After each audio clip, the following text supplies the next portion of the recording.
Hello बच्चों, let's see this question. This question says that in what ways does the RBI supervise the functioning of banks? Why is it necessary?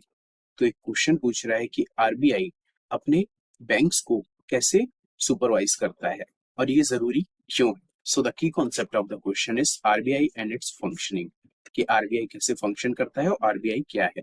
So the reserve bank of India is the central bank of India and all the other public sector banks work under the supervision of the RBI. It manages the functioning of banks in the following ways. So the first one, it monitors the bank in maintaining the cash balance. तो reserve bank of India central bank कहलाता है क्योंकि reserve bank of India ही सारे bank को supervise करता है और साथ साथ मनी लैंड करता है. अब जो आरबीआई मनी लैंड करता है टू द डिफरेंट बैंक्स, उसमें इन चीजों को मॉनिटर और मैनेज करता है, जिसमें से कि पहला है कि उस बैंक के पास परफेक्ट कैश बैलेंस है या नहीं. And the second point, loans are not just given to the profit making organisation but also to the small scale industries.